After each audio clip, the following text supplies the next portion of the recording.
Hi, I am Andy Ramirez, founder and president of the Law Enforcement Officers Advocates Council, as well as national correspondent for the Liberty News Network.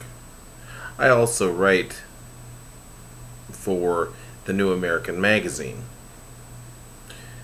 What I do in my advocacy work is to support and defend the good guys among law enforcement who are expose corruption and policies that affect our nation. Over the past decade, my work has allowed me to appear on countless TV news programs, talk radio shows, and news publications throughout the United States. This has also allowed me to testify as an expert congressional witness before the House Foreign Affairs Committee, Homeland Security Committee, and Judiciary Committee. I have briefed numerous members of Congress as well over the years, and have worked with countless members, some of them who have done some real good for the country. I have had my andyramirez.com website for my personal viewpoint and to keep you informed about some things I have done or are currently working on. Our advocatescouncil.us website has been exclusively for the organization itself. It is a non-profit group which was founded to assist law enforcement officers caught up in political intrigue as well as address things affecting their work today. Regardless of union affiliation or otherwise, this organization was created to help people, and it comes off of the heels of the Friends of the Border Patrol, which was launched in 2004. Those interested in supporting our work can visit the website and learn how they can help. And I'll tell you this, we're not an organization who gets the corporate donations that others do, so anything that can be done to help will be most appreciated. And it is 100% tax deductible. Now I am adding a new feature to the andyramirez.com website as well as to my Facebook pages. And this is an idea that was born really at the suggestion of a reporter that I've had the honor and privilege of working with going back several years now. What was said made perfect sense, as I am a national figure to some extent, given my knowledge and what have you. This feature is a weekly commentary, and it's going to be outside the Law Enforcement Officers Advocates Council, or LEOAC, mission, as well as the LNN work that I do. For this first program, I have to take up two items. First up, Speaker Boehner. Mr. Boehner, word is out that the House Majority Leadership is going to cave on Chairman Iss's attempt to hold Attorney General Eric Holder accountable for clearly lying to the Congress by both written and oral means, including the use of his subordinates. We have a case of clear-cut misconduct by the Attorney General and Justice Department in official government actions and public representations. In stonewalling the Congress and public, three words apply: obstruction of justice. If a civilian did it, they'd be held accountable via prosecution. However, when the government does so, this is acceptable? Absolutely not, Mr. Speaker. No department has been less transparent than Obama's Justice Department, except where playing race card games. Then they act more like a propaganda ministry. The race card was used, for example, through the use of bogus civil rights charges against Border Patrol agent Jesus Chito Diaz Jr.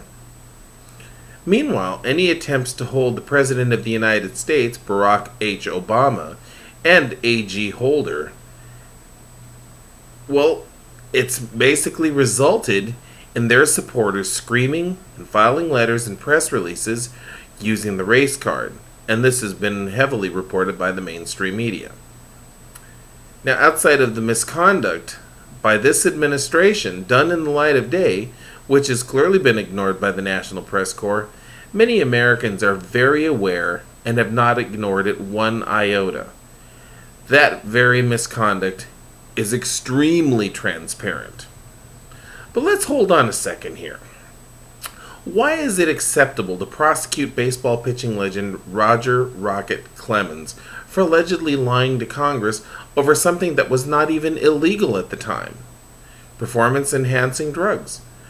But when the Department of Justice and Alcohol, Tobacco, and Firearms run an ill-conceived, ignominious operation, Gun Runner and Fast and Furious among many others, it is completely ignored, though it has resulted in countless lives lost on both sides of the U.S.-Mexico border, including ICE Special Agent Zapata and Border Patrol Agent Brian Terry.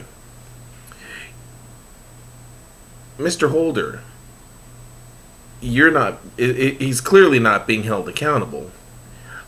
And it's Speaker Boehner who looks like he's going to let him get out of this accountability.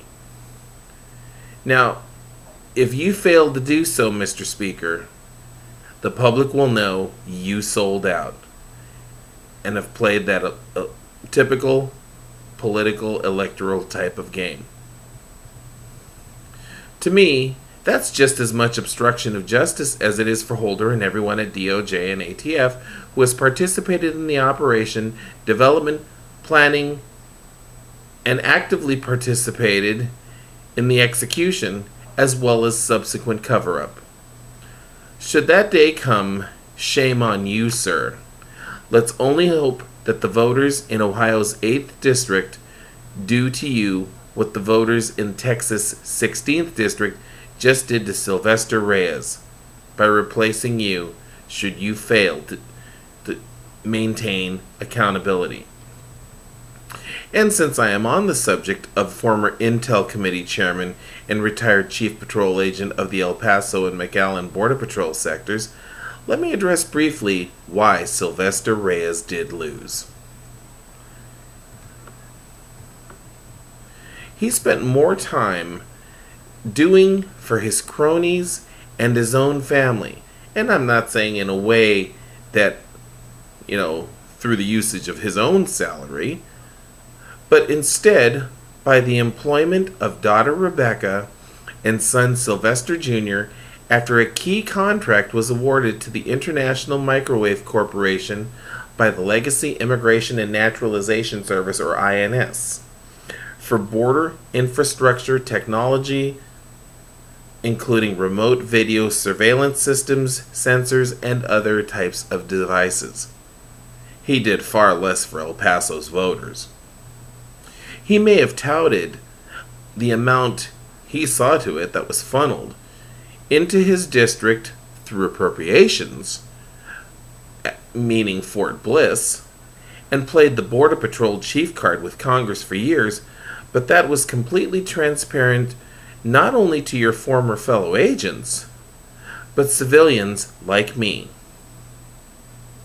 Silver took care of Silver and pissed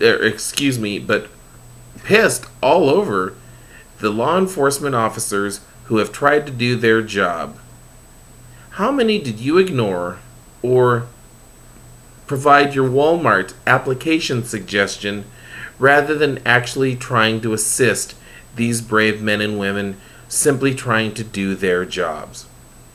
You used your position in Congress to ride shotgun for your chief stooge and lackey, David Aguilar, your former brand-nose subordinate in the patrol, who is now the current acting commissioner of U.S. Customs and Border Protection.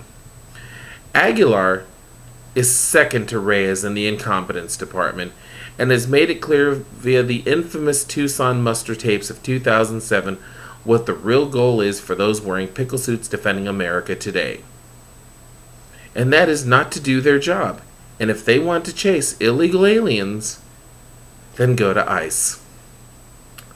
Silver Reyes has helped handcuff the agents and has covered up David Aguilar's lies for years. I've personally testified before the Judiciary Committee and saw him use the chief card with Chairman Sensenbrenner. Here's one of his lines. Having been an agent myself, ... The real purpose of doing this is since most members are not agents, certainly not familiar with the ins and outs of the Border Patrol, the lingo, the culture, and what have you from this historical agency, they don't know what's really going on, and so they defer to him because of his former rank as Chief Patrol Agent. He may have thrown many members of Congress off, but he certainly didn't throw off the retirees, and sure as hell not me. Another case in point, that worthless bill H.R. 4119, the Border Tunnel Prevention Act of 2012. Now, smuggling and trafficking across the border are already illegal, and for conspiracy, the RICO Act is available. Some may have thought that something in this bill was being accomplished, but it's clear that the National Association of Former Border Patrol Officers wasn't consulted, nor were any real civilian experts. It was an election year, and the only people fooled were in Washington, D.C. And there were some big names behind this bill.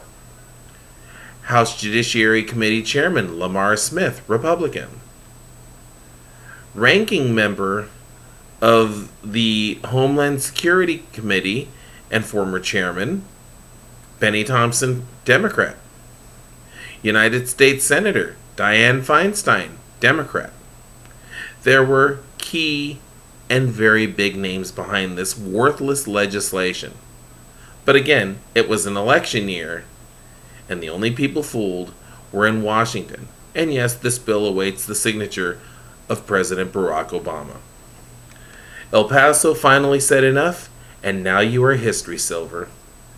Which, in the words of countless sources, must be throwing the bad guys operating with impunity on our borders, including the Tucson Mafia inside the Border Patrol, into complete panic, trying to figure out who will now run interference for them. Because Silver did it all these years. So what's next for Silver? CBP Commissioner? ICE Assistant Secretary? Maybe the Director of Central Intelligence? You got to keep in mind, he was the chairman of the House Intel Committee from 2007 to 2009. As chief, Silver was an absolute publicity whore who never missed a media opportunity. And you got to remember, once again, was just too damn dumb to know the difference between a Shia and a Sunni when he was about to take the helm as chairman of the committee. Everyone knows he's too incompetent for commish or assistant secretary. So what does that leave? Well, the options, I'm sure, are really limited. But here's a suggestion. And it's for all refuse who have retired from the patrol accept positions these days. Silver, you can join your old buddy and pal, the Panamanian OTM, and retired National Deputy Chief of the Border Patrol, Louis Barker, at the Border Patrol Foundation, a 501c3 nonprofit. Similar to us, the idea was born out of, I'm sure, Friends of the Border Patrol. So they had to create their own. Now there's a real cash cow who is getting the big dough from the corporations who benefited off of the biggest scam beyond that old setup that your family benefited from through IMC, and that's the DHS contract awarded to Boeing. To visit their website, you'll see who their biggest backers are, and it's pretty much the who's who of the industrial complex. The fix was in there beyond anything that the script writers over at WWE could have ever done. If reporting such facts through congressional testimony, LNN news reports, and my ethics complaint may have helped defeat you, I can't take credit for it. That exclusively goes to the voters of El Paso, Texas. Just as Ohio's voters can do to Speaker Boehner if he tanks it on agents Terry and Zapata. I have heard members of Congress for years state that they support Border Patrol agents. But that's total bullshit. But you can still prove it by not caving in to these phony race card games. Just remember, if you fail, the memories of so many dead, murdered souls will be there to remind you, and the blood will then fall on your hands. And this attempt to play a gun grab by the present administration, well, I'm sure that's something that the residents of Southwest Ohio will hold you accountable for personally. Stay tuned. I'm Andy Ramirez.